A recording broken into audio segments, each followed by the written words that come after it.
undang dengan menjunjung tinggi prinsip legalitas, due process of law, kepastian hukum, proporsionalitas, akuntabilitas serta penghormatan terhadap hak asasi manusia. Bahwa terhadap perkara aku termohon berpedoman pada ketentuan Kitab Undang-Undang Hukum Acara Pidana sebagaimana diatur dalam Undang-Undang Nomor 8 Tahun 1981. Hal tersebut sejalan dengan ketentuan peralihan pasal 361 huruf A Undang-Undang Nomor 20 Tahun 2025 tentang Kitab Undang-Undang Hukum Acara Pidana yang menentukan bahwa terhadap perkara yang penyidikan atau proses hukumnya telah dimulai sebelum berlakunya undang-undang tersebut, tetap diberlakukan ketentuan hukum acara pidana sebagaimana diatur dalam Undang-Undang Nomor 8 Tahun 81 sampai dengan penyelesaian perkara. Dengan demikian, legalitas setiap tindakan termohon dalam perkara aku harus dinilai berdasarkan ketentuan Kitab Undang-Undang Hukum Acara Pidana sebagaimana diatur dalam Undang-Undang Nomor 8 Tahun 81. Bahwa perkara aku dianggap telah dibacakan dalam melaksanakan kewajiban tersebut, termohon telah melaksanakan tahap penyidikan secara berjenjang dan terdokumentasi, mulai dari pengumpulan alat bukti, pemeriksaan saksi dan ahli, penyitaan barang bukti yang relevan, gelar perkara, penetapan tersangka berdasarkan alat bukti yang sah, sampai dengan koordinasi bersama penuntut umum melalui mekanisme pra penuntutan dengan berpedoman pada Undang-Undang Nomor 8 Tahun 81. Dinamika hukum pidana di Indonesia mengalami perubahan fundamental pasca lahirnya putusan Mahkamah Konstitusi Nomor 21 garing PU garing 12 Romawi garing 2014 yang memasukkan penetapan tersangka sebagaimana salah satu objek pra peradilan dan menegaskan bahwa penetapan tersangka harus didasarkan pada minimal 2 alat bukti yang sah sebagaimana diatur dalam pasal 184 KUHP, disertai dengan pemeriksaan calon tersangka terlebih dahulu. Dalam perkara aku termohon telah menetapkan pemohon sebagai tersangka setelah diperoleh sekurang-kurangnya 2 alat bukti yang sah menurut pasal 184 dan setelah terlebih dahulu memeriksa pemohon sebagai calon tersangka, sehingga syarat-syarat yang ditentukan putusan Mahkamah Konstitusi Nomor 21 telah dipenuhi.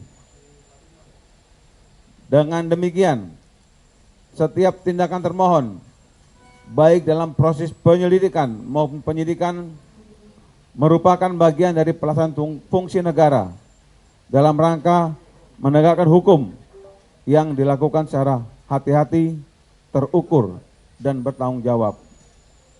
Pokok persoalan dalam perkara peradilan ini adalah penetapan tersangka terhadap pemohon yang dilakukan termohon telah memenuhi ketentuan KUHP dan putusan Mahkamah Konstitusi Nomor 21 garing PUU, baik dari sisi kecukupan alat bukti maupun dari sisi pemenuhan asas due process of law.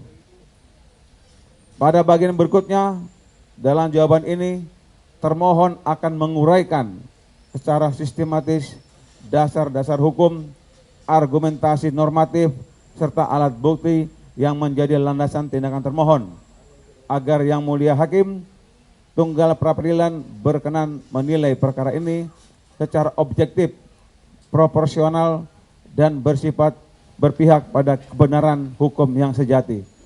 Mohon izin dilanjutkan oleh teman saya.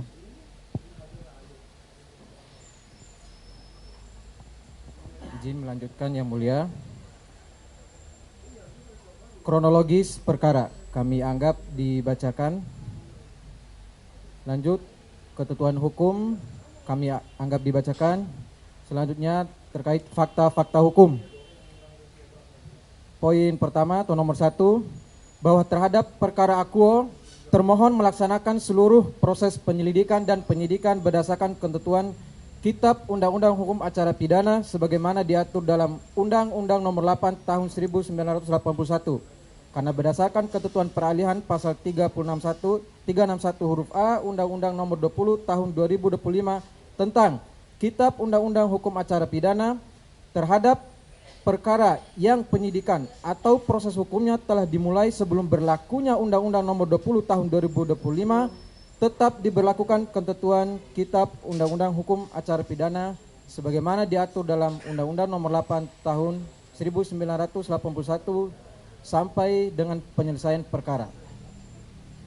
Untuk poin 2, 3, 4, 5, 6, 7, 8, 9, 10 kami anggap dibacakan.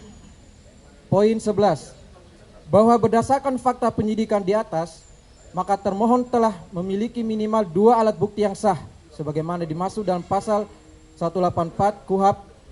Bahkan dalam hal ini termohon telah memiliki 3 alat bukti sebagaimana dalam putusan Mahkamah Konstitusi RI nomor 21/PUU/2014 tanggal 28 April 2015 yang berbunyi fraksa bukti permulaan cukup dan bukti yang cukup tidak mempunyai kekuatan hukum mengikat sepanjang tidak dimaknai bahwa bukti permulaan cukup dan bukti yang cukup adalah minimal 2 alat bukti yang termuat dalam pasal 184 KUHP lama, yaitu pertama, keterangan 94 orang saksi yang saling bersesuaian, yang kedua, surat-surat petunjuk dan keterangan ahli. Dalam hal ini terdapat 26 orang ahli.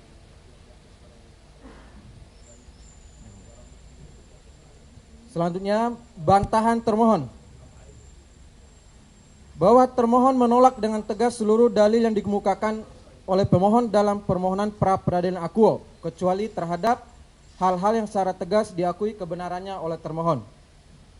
Bahwa sebelum masuk ke dalam poin bantahan termohon, perlu kembali termohon sampaikan bahwasanya berdasarkan ketentuan peralihan pasal 361 huruf A Undang-Undang Nomor 20 Tahun 2025 tentang KUHP membunyikan bahwa perkara tindak pidana yang sedang dalam proses penyidikan atau penuntutannya diselesaikan berdasarkan ketentuan dalam Undang-Undang Nomor 8 Tahun 1981 tentang Hukum Acara Pidana. Bahwa oleh karena perkara akuo telah berada pada tahap penyidikan sebelum berlakunya Undang-Undang Nomor 20 Tahun 2025, maka seluruh proses penyidikannya tetap tunduk dan diselesaikan berdasarkan Undang-Undang Nomor 8 Tahun 1981 tentang KUHP. Bahwa pemohon dalam permohonannya mendalilkan sebagai berikut. 1. Pelapor atas 3 laporan polisi, yakni A. Laporan polisi nomor LP-B-978-4/2025 Polres Metro Jakarta Pusat Polda Metro Jaya tanggal 23 April 2025 atas nama pelapor Andi Kurniawan. B. Laporan polisi nomor LPB 1387-4/2025 Polres Metro Jaksel Polda Metro Jaya tanggal 26 April 2025 atas nama pelapor Lecumanan. C. Laporan polisi nomor LPB 976-5/2025 Satreskrim Restro Bekasi Kota Polda Metro Jaya tanggal 5 Mei 2025 atas nama pelapor Samuel Suken. Tidak memiliki legal standing atau tidak memiliki keterkaitan atau tidak memiliki hubungan hukum apapun. Jawaban termohon. Bahwa dalil pemohon tersebut adalah salah dan keliru sehingga patut untuk ditolak seluruhnya. Bahwa termohon menolak dengan tegas dalil pemohon yang menyatakan bahwa ketiga pelapor dan atau adanya laporan tersebut tidak memiliki legal standing, keterkaitan atau hubungan hukum apapun. Argumentasi pemohon tersebut didasarkan pada pemahaman yang keliru mengenai sifat hukum pidana dan ketentuan mengenai penyampaian laporan polisi. Bahwa perkara akuo bermula dari laporan dugaan tindak pidana pencemaran nama baik, fitnah serta manipulasi informasi elektronik terkait tuduhan penggunaan ijazah S1 palsu milik korban Insinyur Haji Joko Widodo yang disebarkan melalui media sosial. Berdasarkan fakta hukum yang ditemukan dalam penyidikan, Tindak pidana tersebut telah tersebar luas di beberapa akun media sosial dan telah diketahui oleh khalayak umum bahwa keberadaan ketiga laporan polisi tersebut merupakan bentuk pelaksanaan hak dan kewajiban hukum dari warga negara yang mengetahui atau merasa dirugikan akibat adanya suatu dugaan peristiwa pidana yang disebarkan ke publik. Terlebih lagi, konten yang dipermasalahkan menyangkut ruang publik atau media sosial yang dapat diakses oleh khalayak umum. Termohon memiliki kewajiban hukum untuk menerima dan menindaklanjuti setiap laporan tersebut melalui serangkaian tindakan penyelidikan dan penyidikan berdasarkan ketentuan Undang-Undang Nomor 8 Tahun 1981 tentang KUHP dan tupoksi termohon sebagaimana yang telah diamanatkan oleh Undang-Undang Nomor 2 Tahun 2002 tentang Kepolisian RI. Bahwa keabsahan proses hukum ini diperkuat oleh fakta bahwa selain ketiga laporan polisi di atas, terdapat pula laporan polisi utama nomor LPB-2831-4-2025-SPKT-Polda Metro Jaya tanggal 30 April 2025 yang diajukan langsung atas nama pelapor korban sendiri yaitu Insinyur Haji Joko Widodo. Seluruh laporan polisi ini saling berkaitan terhadap satu rangkaian peristiwa pidana yang diduga dilakukan oleh pemohon. Bahwa dalam proses penanganan laporan-laporan tersebut, termohon telah melakukan proses penyelidikan dan penyidikan secara profesional, prosedural, akuntabel, sesuai ketentuan Undang-Undang Republik Indonesia Nomor 8 Tahun 1981 tentang KUHP dan Perkap Nomor 6 Tahun 2019 tentang penyidikan tindak pidana. Dengan demikian, dalil pemohon yang menyatakan terhadap ketiga pelapor tersebut tidak memiliki legal standing atau tidak memiliki keterkaitan atau tidak memiliki hubungan hukum apapun adalah dalil yang salah dan keliru.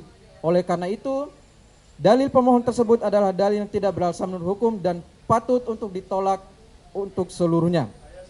2. Pemohon mendalilkan penerapan pasal 32 ayat 1 Undang-Undang ITE terhadap pemohon adalah tidak tepat dan diduga merupakan pasal yang diselundupkan.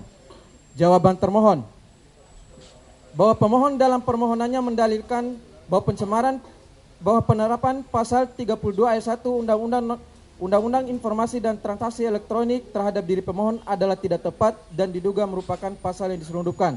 Bahwa termohon menolak dalil tersebut karena tidak didukung dasar hukum yang dapat dipertanggungjawabkan dan menyimpang dari batas kewenangan pra peradilan sebagaimana ditentukan hukum acara pidana. Bahwa pemohon pada prinsipnya berhak mengajukan keberatan atas tindakan hukum termasuk melalui mekanisme pra peradilan. Namun, hak tersebut tidak menjadikan pemohon sebagai pihak yang berwenang menentukan atau menyatakan sendiri bahwa penerapan suatu pasal terhadap dirinya tidak tepat, apalagi mengkualifikasikan adanya penyelundupan pasal-pasal tanpa mekanisme pembuktian material di persidangan pokok. Bahwa hukum acara pidana di Indonesia tidak memberikan kewenangan kepada lembaga pra peradilan untuk menilai tepat atau tidak tepatnya penerapan pasal, maupun untuk memeriksa dan memutus pembuktian unsur-unsur tindak pidana yang disangkakan. Pra peradilan adalah mekanisme pengawasan terhadap tindakan penegak hukum dari sisi keabsahan formil atau prosedural, bahkan forum untuk mengadili materi perkara atau menilai konstruksi pasal yang digunakan oleh penyidik dan penuntut umum. Bahwa ketentuan tersebut tercermin dalam pasal 77 Undang-Undang Nomor 8 Tahun 1981 tentang KUHP yang kini telah diperbarui melalui pasal 158 Undang-Undang Nomor 20 Tahun 2025 tentang KUHP Junto Putusan Mahkamah Konstitusi Nomor 21/PUU/2014 yang pada pokoknya membatasi kewenangan pra peradilan pada pengajuan keabsahan tindakan penangkapan, penahanan, penghentian penyidikan atau penuntutan, ganti kerugian dan rehabilitasi, serta sah atau tidaknya penetapan tersangka dari aspek formil dan prosedural. Bahwa penilaian apakah perbuatan seseorang memenuhi atau tidak memenuhi unsur pasal yang disangkakan, termasuk pasal 32 ayat 1 Undang-Undang ITE, merupakan substansi materi perkara. Ranah tersebut berada dalam kewenangan hakim majelis pada persidangan pokok perkara, bukan hakim tunggal pra peradilan. Dalam pengujian keabsahan penetapan tersangka, hakim pra peradilan hanya memeriksa apakah pada saat penetapan tersangka telah terdapat minimal 2 alat bukti yang sah sesuai pasal 184 KUHP, serta apakah prosedur penetapan tersangka dan tindakan penyidikan lainnya dilakukan sesuai asas due process of law. pra-peradilan tidak memiliki kewenangan untuk menilai bobot atau kualitas pembuktian material maupun untuk menguji apakah alat bukti tersebut membuktikan tepat atau tidak tepatnya penerapan pasal tertentu.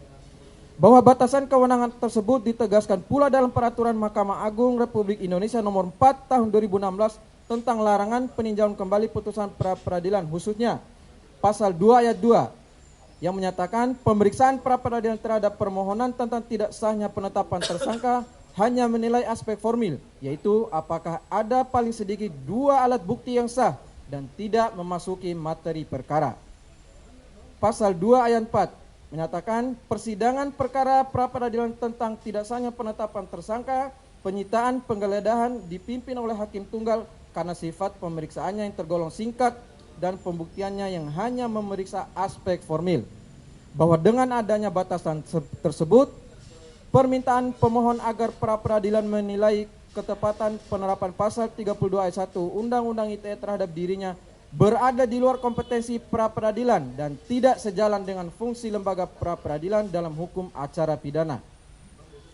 Bahwa berkaitan dengan dalil pemohon yang menduga bahwa pasal 32 ayat 1 Undang-Undang ITE merupakan pasal yang diselundupkan, termohon perlu menegaskan kembali bahwa persangkaan berdasarkan pasal 32 ayat 1 Undang-Undang ITE telah muncul sejak awal laporan polisi nomor LPB garing 2831 garing Romawi 4 garing 2025 garing SPKT garing Polda Metro Jaya tanggal 30 April 2025 atas nama pelapor Insinyur Haji Joko Widodo diterima di Sentra Pelayanan Kepolisian Terpadu atau SPKT Polda Metro Jaya.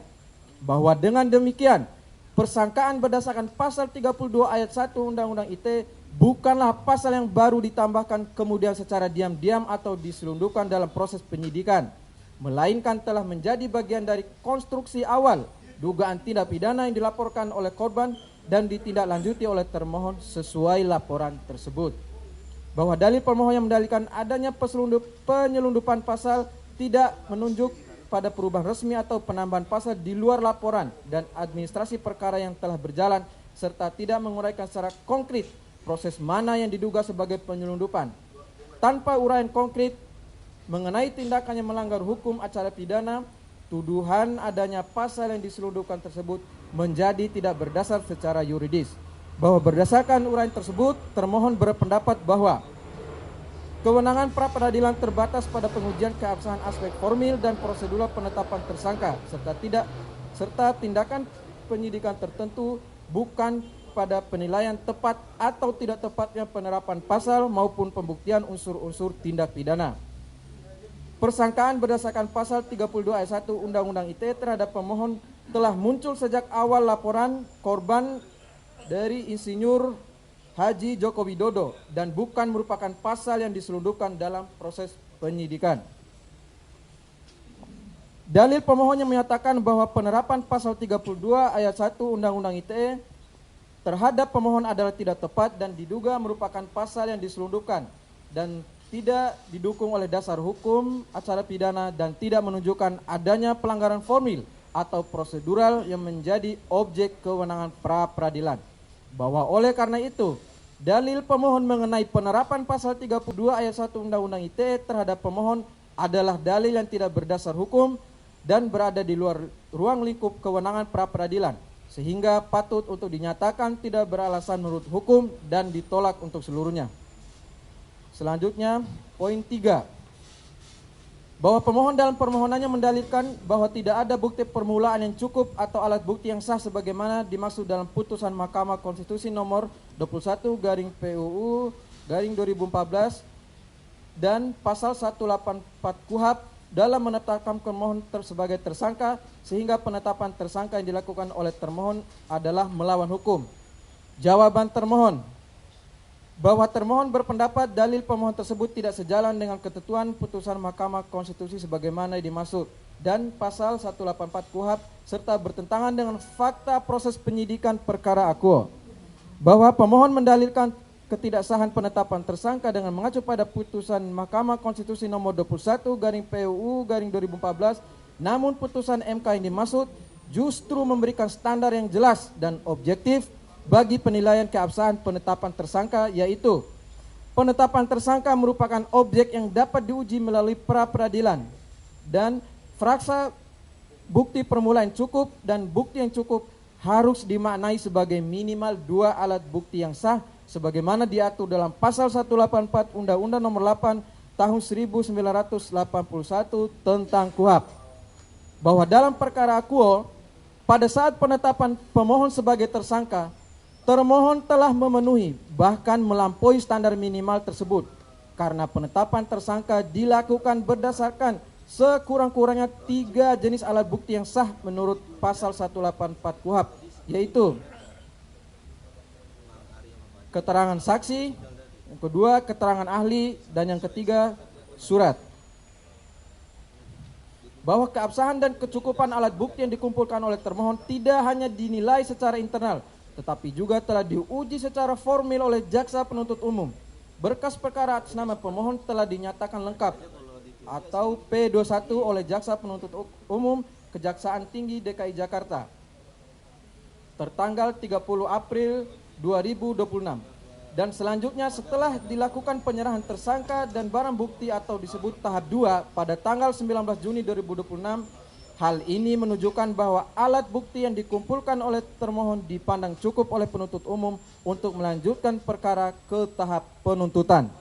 Bahwa berdasarkan uraian tersebut, pada saat penetapan pemohon sebagai tersangka dalam perkara akuo, termohon telah memiliki sekurang-kurangnya 2 alat bukti yang sah sebagaimana dimaksud dalam pasal 184 KUHP, bahkan dalam bentuk lebih dari 2 jenis alat bukti, dan penetapan tersangka didahului dengan pemeriksaan pemohon sebagai saksi atau calon tersangka sesuai dengan standar yang ditetapkan oleh putusan Mahkamah Konstitusi nomor 21/PUU/2014 yang sebagaimana dimaksud.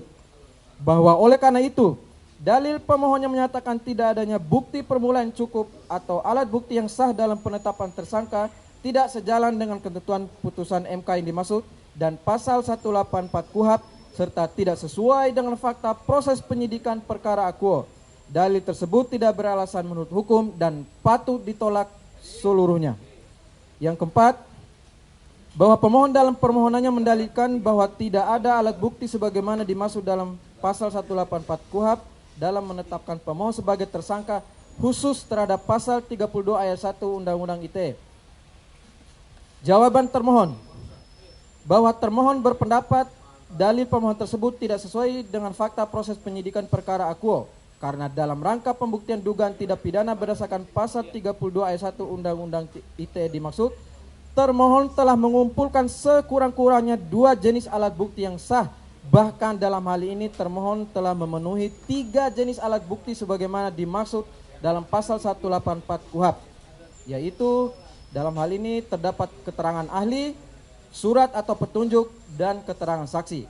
Bahwa dalil pemohonnya menyatakan tidak ada alat bukti khusus untuk pasal 32 ayat 1 Undang-Undang ITE tidak memperhatikan fakta bahwa termohon dalam proses penyidikan telah mengarahkan pengumpulan alat bukti pada pemenuhan unsur-unsur pasal tersebut, khususnya mengenai dugaan perbuatan mengubah, menambah, mengurangi, melakukan transmisi, merusak, memindahkan, atau menyembunyikan suatu informasi transaksi elektronik milik orang lain. Bahwa secara rinci, alat bukti yang dikumpulkan oleh termohon terkait pasal 32 ayat 1 Undang-Undang ITE adalah sebagai berikut. Pertama, alat bukti keterangan ahli. Lalu yang kedua, alat bukti surat dan petunjuk. Dan yang ketiga adalah alat bukti keterangan saksi. Bahwa kecukupan alat bukti formil yang dikumpulkan oleh termohon terkait pasal 32 ayat 1 Undang-Undang ITE juga telah ditelaah oleh jaksa peneliti pada Kejaksaan Tinggi DKI Jakarta. Berkas perkara akuo telah dinyatakan lengkap atau P21 oleh Kejaksaan Tinggi DKI Jakarta pada tanggal 30 April 2026 dan telah dilanjutkan dengan proses penyerahan tanggung jawab tersangka dan barang bukti atau tahap 2 pada tanggal 19 Juni 2026 yang menunjukkan bahwa alat bukti yang disajikan termohon dipandang cukup secara formil oleh penuntut umum untuk mendukung dakwaan termasuk dakwaan berdasarkan pasal 32 ayat 1 Undang-Undang ITE. Bahwa berdasarkan keseluruhan uraian tersebut, termohon berpendapat bahwa pada saat penetapan pemohon sebagai tersangka khusus terhadap pasal 32 ayat 1 Undang-Undang ITE sebagaimana yang dipermasalahkan, telah tersedia sekurang-kurangnya 2 alat bukti yang sah, bahkan 3 jenis alat bukti, sebagaimana dimaksud dalam pasal 184 KUHP. Oleh karenanya, dalil pemohonnya mendalilkan tidak adanya alat bukti sebagaimana dimaksud pada pasal 184 KUHP dalam penetapan pemohon sebagai tersangka khusus terhadap pasal 32 ayat 1 Undang-Undang ITE adalah dalil yang tidak beralasan hukum dan patut ditolak untuk seluruhnya. 5. Pemohon dalam permohonannya mendalilkan termohon tidak pernah menyampaikan BAP pemohon ketika memberikan keterangan sebagai tersangka. Jawaban termohon, bahwa keberatan pemohon mengenai keterlambatan penyampaian atau tidak tersampaikannya salinan BAP apabila pun benar terjadi hanya menyentuh aspek pelayanan administrasi penyidikan dan bukan syarat sah penetapan tersangka. Penetapan tersangka tetap dinilai dari kecukupan alat bukti dan kepatuhan terhadap prosedur hukum acara pidana, bukan dari urusan administrasi pemberian salinan BAP. Bahwa dalam menjalankan rangkaian proses penyidikan, termohon senantiasa menjunjung tinggi asas due process of law sebagai pilar utama fair trial. Termohon secara nyata telah mengakomodir seluruh hak-hak defensif pemohon sebagai tersangka sebagaimana yang dijamin atau diatur dalam Undang-Undang Nomor 8 Tahun 1981 tentang KUHP. Seperti pertama, termohon telah dan melaksanakan pemisahan berkas perkara splicing sesuai dengan permohonan dan permohon. Yang kedua, termohon telah melakukan pemeriksaan terhadap saksi-saksi yang meringankan yang diajukan oleh pemohon. Ketiga, termohon telah melaksanakan gelar perkara khusus sebagaimana yang dimintakan oleh pemohon. Termohon memberikan ruang bicara yang seluas-luasnya serta posisi yang sangat adil kepada pemohon dan penasihat hukumnya untuk memaparkan argumentasi maupun pembelaan mereka. Oleh karena itu, secara substansi, hak-hak pembelaan pemohon sejatinya telah terakomodir secara sempurna tanpa adanya terkurangi sedikit pun. Andaipun terdapat perbedaan penafsiran tata cara pelaksanaan pasal 72 KUHP terkait turunan dokumen, keadaan tersebut hanyalah bersifat teknis administratif dan sama sekali tidak mempunyai relevansi yuridis terhadap keabsahan penetapan tersangka. Izin yang mulia dilanjutkan oleh izin yang mulia kami lanjutkan. Untuk poin bantahan terhadap petitum pemohon. Bahwa terhadap seluruh petitum yang diajukan oleh pemohon, termohon dengan tegas menolak seluruhnya. Karena seluruh tindakan penyelidikan dan penyidikan dalam perkara akuo telah dilakukan berdasarkan kewenangan yang sah menurut Undang-Undang Nomor 8 Tahun 1981 tentang Undang-Undang Hukum Acara Pidana yang berdasarkan ketentuan peralihan pasal 361 huruf A Undang-Undang Nomor 20 Tahun 2025 tetap merupakan hukum acara yang berlaku terhadap penyelesaian perkara akuo. Bahwa seluruh tindakan termohon telah dilaksanakan berdasarkan kewenangan yang diberikan oleh undang-undang memenuhi prosedur hukum acara pidana, didukung administrasi penyidikan yang sah, serta didasarkan pada bukti permulaan yang cukup sebagaimana dipersyaratkan oleh peraturan perundang-undangan dan putusan Mahkamah Konstitusi nomor 21/PUU/12 Seluruh tindakan tersebut juga dilaksanakan secara profesional, proporsional, akuntabel, serta menjunjung tinggi prinsip perlindungan hak asasi manusia. Bahwa sebagaimana termohon uraikan dalam pendahuluan, fakta hukum serta bantahan terhadap seluruh dalil pemohon, pemohon tidak dapat membuktikan adanya cacat kewenangan, cacat prosedur, penyalahgunaan wewenang maupun pelanggaran hukum yang dilakukan termohon dalam proses penyelidikan maupun penyidikan perkara akuo. Oleh karena itu, seluruh petitum pemohon tidak mempunyai dasar fakta maupun dasar hukum untuk dikabulkan. Selanjutnya, termohon memberikan tanggapan terhadap petitum pemohon sebagai berikut. Mengabulkan permohonan pra-peradilan pemohon untuk seluruhnya, bahwa termohon memohon kepada Yang Mulia Hakim Tunggal pra-peradilan untuk menolak permohonan pra-peradilan pemohon untuk seluruhnya karena seluruh tindakan hukum yang dilakukan oleh termohon dalam perkara akuo telah dilaksanakan berdasarkan kewenangan yang sah sesuai prosedur hukum acara pidana yang berlaku serta didukung bukti permulaan yang cukup sebagaimana dipersyaratkan oleh peraturan perundang-undangan. Bahwa sebagaimana telah termohon uraikan dalam pendahuluan, fakta hukum serta bantahan terhadap seluruh dalil pemohon, pemohon tidak dapat membuktikan adanya cacat kewenangan, cacat prosedur, penyalahgunaan wewenang maupun pelanggaran hukum dalam seluruh tindakan penyelidikan dan penyidikan yang dilakukan oleh termohon. Oleh karena itu tidak terdapat alasan hukum untuk mengabulkan permohonan pra-peradilan pemohon sehingga petitum tersebut patut ditolak.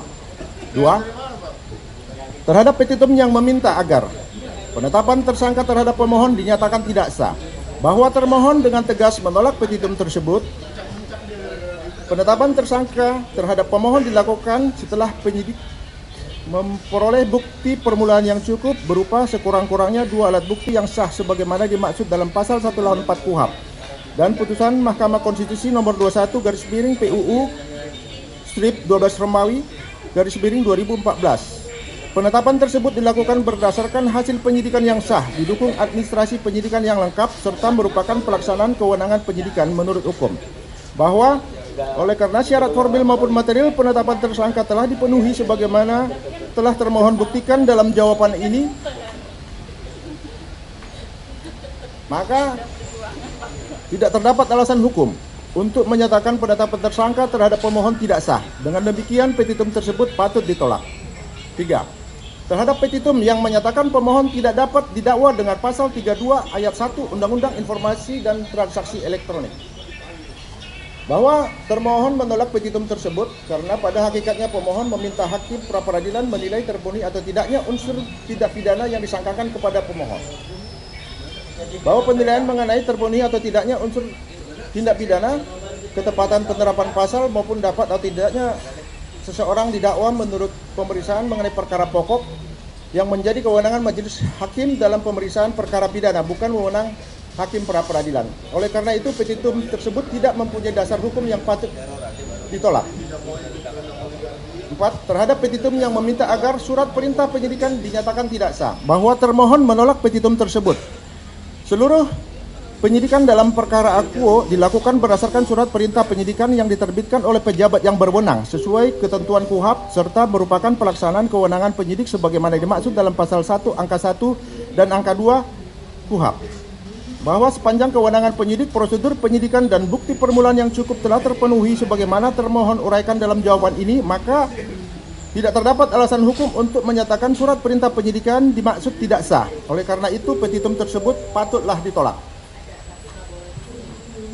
Terhadap petitum yang meminta pembatalan surat perintah penyidikan, penetapan tersangka maupun dokumen administrasi penyidikan lainnya, bahwa termohon dengan tegas menolak petitum tersebut. Seluruh dokumen administrasi penyidikan sebagaimana dimaksud dalam petitum pemohon merupakan produk administrasi yang diterbitkan sebagai konsekuensi hukum dari pelaksanaan kewenangan penyidikan yang sah menurut KUHP. Bahwa oleh karena penyidikan maupun penetapan tersangka telah dilakukan berdasarkan kewenangan yang sah, memenuhi prosedur hukum acara pidana dan didukung bukti permulaan yang cukup, maka tidak terdapat dasar hukum untuk membatalkan surat perintah penyidikan, surat penetapan tersangka maupun dokumen administrasi penyidikan lainnya. Dengan demikian petitum tersebut patut ditolak. 6. Terhadap petitum mengenai pemulihan harkat, martabat dan nama baik pemohon, bahwa termohon menolak petitum tersebut. Rehabilitasi sebagaimana dimaksud dalam pasal 82 ayat 3 huruf C KUHP merupakan akibat hukum yang hanya dapat diberikan apabila terlebih dahulu terbukti bahwa tindakan penyidik dinyatakan tidak sah. Bahwa oleh karena dalam proses oleh karena dalam penanganan perkara akuo seluruh tindakan termohon telah dilakukan secara sah menurut hukum, maka tindakan tidak terdapat dasar hukum untuk mengabulkan permohonan rehabilitasi sebagaimana dimohonkan pemohon. Dengan demikian petitum tersebut patutlah ditolak. 7. Terhadap petitum yang ditujukan kepada turut termohon, bahwa petitum tersebut sepenuhnya ditujukan kepada turut termohon sehingga tidak mempunyai kepentingan maupun kewenangan hukum untuk memberikan tanggapan terhadapnya. Oleh karena itu termohon menyerahkan sepenuhnya kepada turut termohon sesuai kewenangannya. Demikian juga yang di petitum nomor 8. Terhadap petitum yang menyatakan turut termohon patut dan tunduk pada putusan perkara akuo, bahwa petitum tersebut sepenuhnya ditujukan kepada turut termohon sehingga termohon tidak mempunyai kepentingan maupun kewenangan hukum untuk memberikan tanggapan terhadapnya. Oleh karena itu termohon menyerahkan sepenuhnya kepada turut termohon sesuai kewenangannya. 9. Terhadap petitum mengenai biaya perkara, bahwa karena seluruh dalil pemohon tidak terbukti menurut hukum serta seluruh petitum pemohon tidak beralasan hukum, maka biaya perkara dibebankan sesuai ketentuan peraturan perundangan yang berlaku. Berdasarkan seluruh uraian dalam pendahuluan, fakta hukum, bantahan terhadap posita dan bantahan terhadap petitum, telah terbukti bahwa seluruh tindakan termohon dilakukan berdasarkan kewenangan yang sah, memenuhi ketentuan acara pidana, didukung bukti permulaan yang cukup, serta tidak bertentangan dengan putusan Mahkamah Konstitusi maupun ketentuan peraturan perundang-undangan. Sebaliknya, pemohon tidak dapat membuktikan adanya cacat kewenangan, cacat prosedur, ataupun pelanggaran hukum yang mengakibatkan tidak sahnya penyidikan maupun penetapan tersangka. Oleh karena itu, sudah sepatutnya Yang Mulia Hakim Tunggal Pra-Peradilan menolak permohonan pra-peradilan pemohon untuk seluruhnya. Ini Yang Mulia dilanjutkan rekan. Terima kasih Yang Mulia, kami lanjutkan. Romawi 3, petitum termohon. Berdasarkan seluruh uraian fakta dan alasan hukum sebagaimana telah dikemukakan di atas, termohon mohon kepada Yang Mulia Hakim Tunggal Pra-Peradilan Pengadilan Negeri Jakarta Selatan yang memeriksa dan mengadili perkara akuo berkenan menjatuhkan putusan sebagai berikut. 1. Menolak seluruh permohonan pra-peradilan pemohon untuk seluruhnya. 2. Menyatakan penetapan tersangka yang dilakukan termohon berdasarkan berdasarkan surat ketetapan tentang penetapan tersangka nomor Estap S Datar 4 1899 Romawi 11 2025 di Treskrimum Polda Metro Jaya tanggal 7 November 2025 atas nama KRMT Roy Suryo Noto Diprojo adalah sah menurut hukum. 3. Menyatakan keseluruhan tindakan penyidikan yang dilakukan oleh termohon berdasarkan A. Surat perintah penyidikan SP-Sidik S1.1 garing 3147 garing Romawi 7 2025 garing Reskrimum Polda Metro Jaya tanggal 14 Juli 2025. B.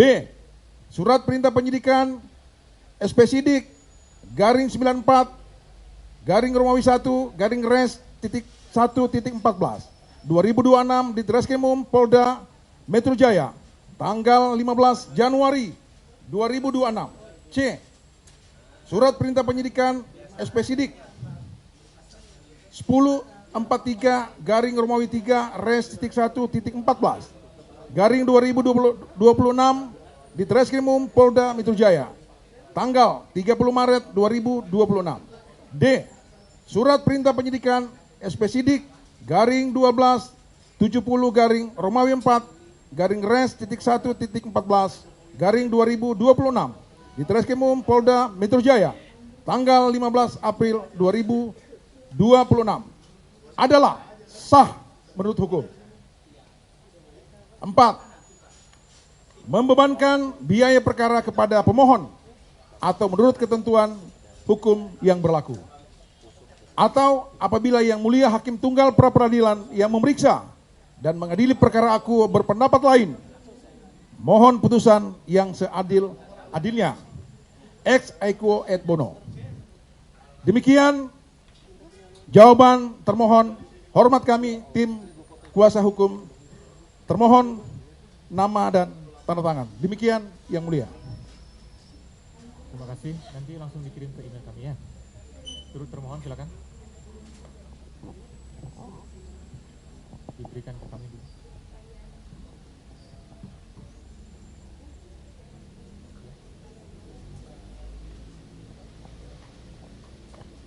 Izin Yang Mulia.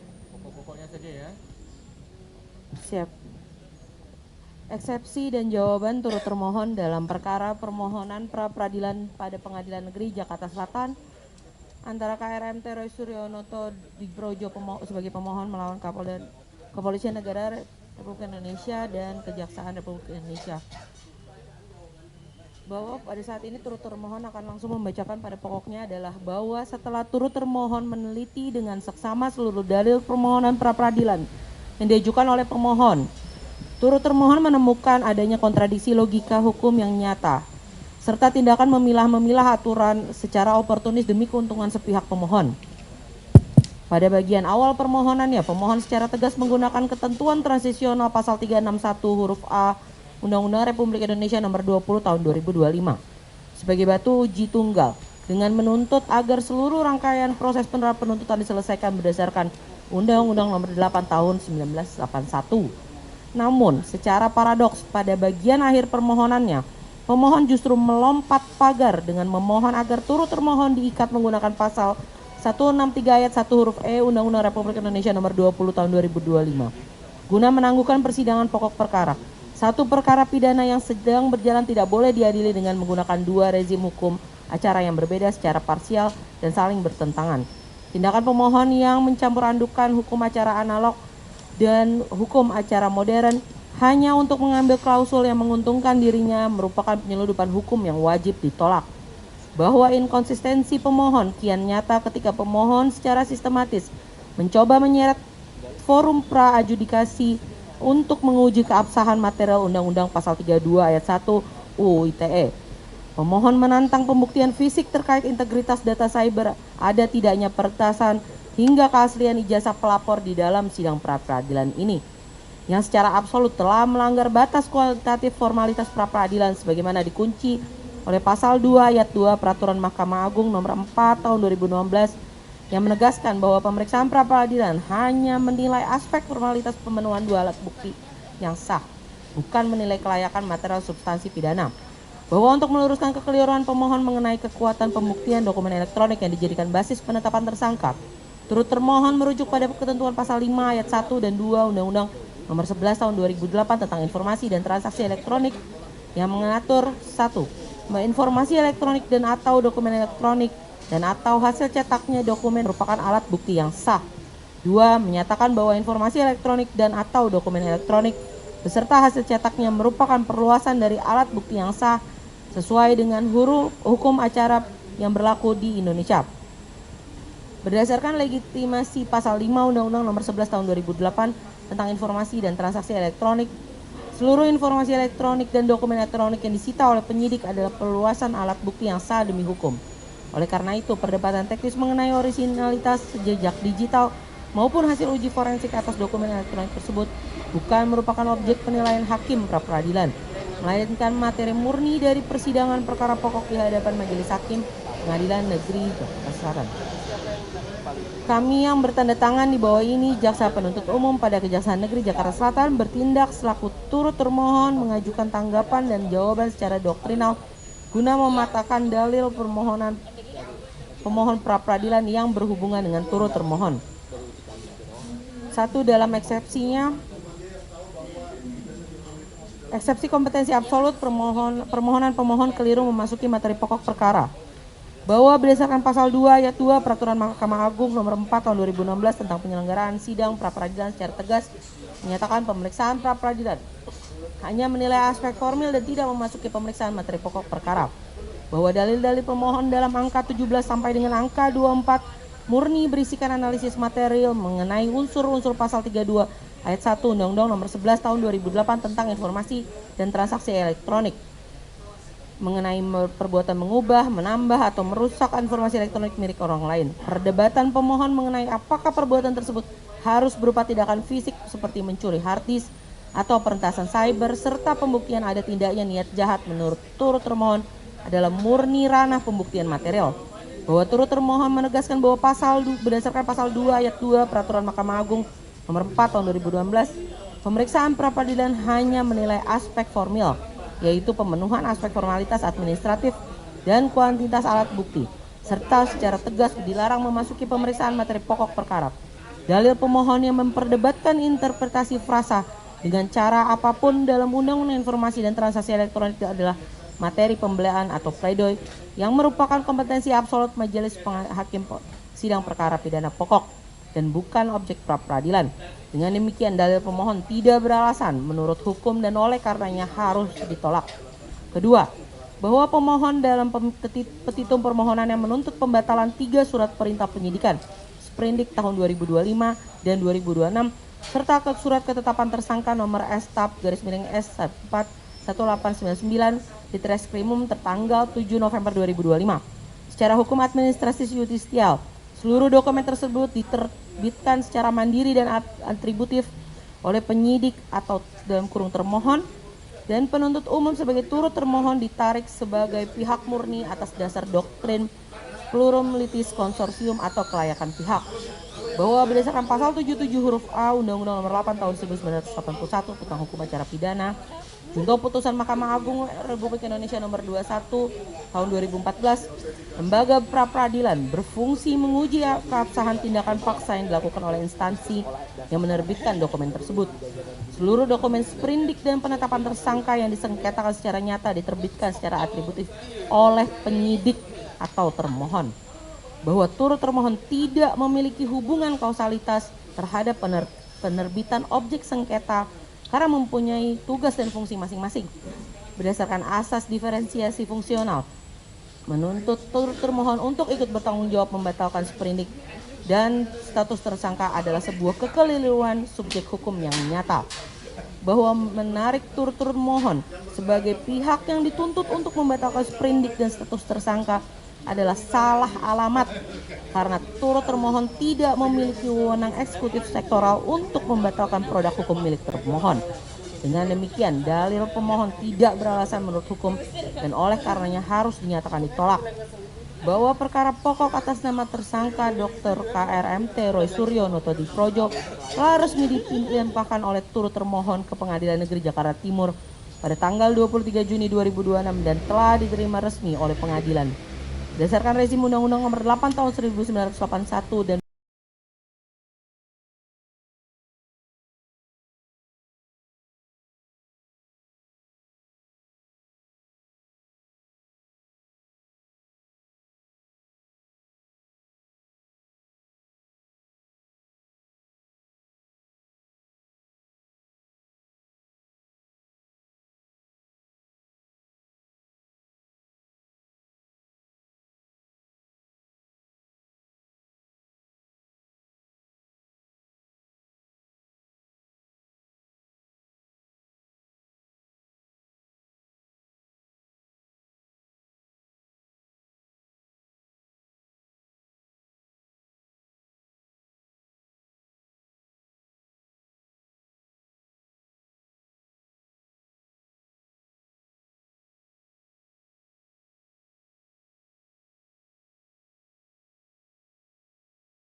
fakta bahwa proses hukum ini berjalan di atas LP yang aktif dan sah, membuktikan bahwa hak-hak formal pemohon dilindungi dari ketidakpastian hukum.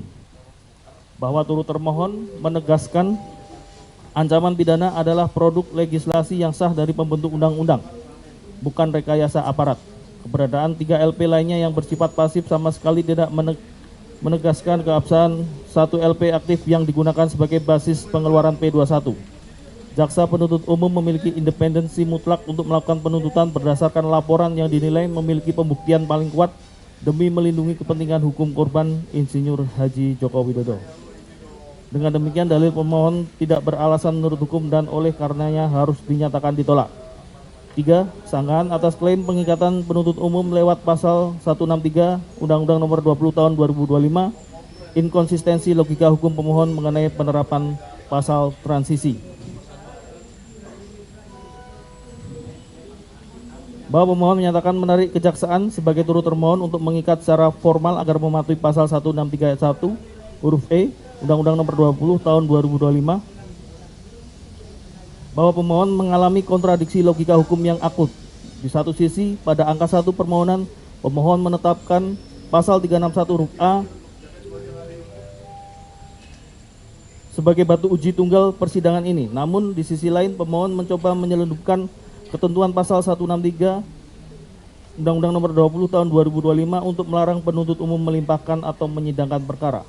Bahwa pemohon tidak boleh melakukan cherry picking atau memilih-milih aturan hukum acara demi keuntungan sepihak. Jika fase pra penuntutan perkara ini tunduk pada Undang-Undang Nomor 8 Tahun 81, maka ketentuan gugurnya pra peradilan akibat pelimpahan perkara juga wajib tunduk pada pasal 82 ayat 1 huruf B Undang-Undang Nomor 8 Tahun 81. Penuntut umum tidak dapat dilarang melaksanakan tugas konstitusionalnya untuk melimpahkan perkara pidana. Berdasarkan asas tempus regit actum, jika penanganan perkara pada tahap pra penuntutan tunduk pada KUHP 1981, maka hak atributif penuntut umum untuk melimpahkan perkara ke pengadilan tidak dapat diamputasi atau dihambat oleh aturan dari rezim hukum acara baru yang belum diterapkan secara penuh pada fase transisi perkara akuo. Dengan demikian dalil pemohon tidak beralasan menurut hukum dan oleh karenanya harus dinyatakan ditolak. Kesimpulan dan petitum. Yang mulia Hakim pra peradilan, kuasa hukum pemohon yang kami hormati, kuasa termohon, hadirin sidang yang kami hormati. Berdasarkan seluruh uraian yuridis, fakta persidangan serta dalil-dalil hukum yang telah dikemukakan oleh turut termohon, baik dalam bagian eksepsi maupun dalam pokok perkara, maka turut termohon menarik poin-poin kesimpulan yang bersifat mutlak dan imperatif sebagai berikut. 1. Bahwa dalil-dalil pemohon yang memperdebatkan pemenuhan unsur material, dikotomi perbuatan, serta ada tidaknya niat jahat dalam pasal 32 ayat 1 Undang-Undang ITE melanggar batas penilaian pasal 2 ayat 2 Perma nomor 4 tahun 2016.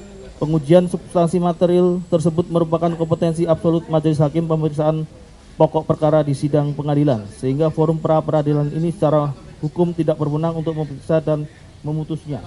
2. Bahwa objek sengketa yang dimohonkan pembatalan oleh pemohon berupa 3 surat perintah penyidikan dan surat ketetapan tersangka secara nyata merupakan produk hukum administratif justisial yang diterbitkan secara mandiri oleh penyidik atau termohon. Turut termohon tidak memiliki hubungan hukum kausalitas ataupun wewenang atributif berdasarkan pasal 77 huruf A Undang-Undang Nomor 8 Tahun 81 untuk membatalkan produk instansi lain, sehingga penarikan kejaksaan sebagai pihak yang dituntut keliru secara hukum.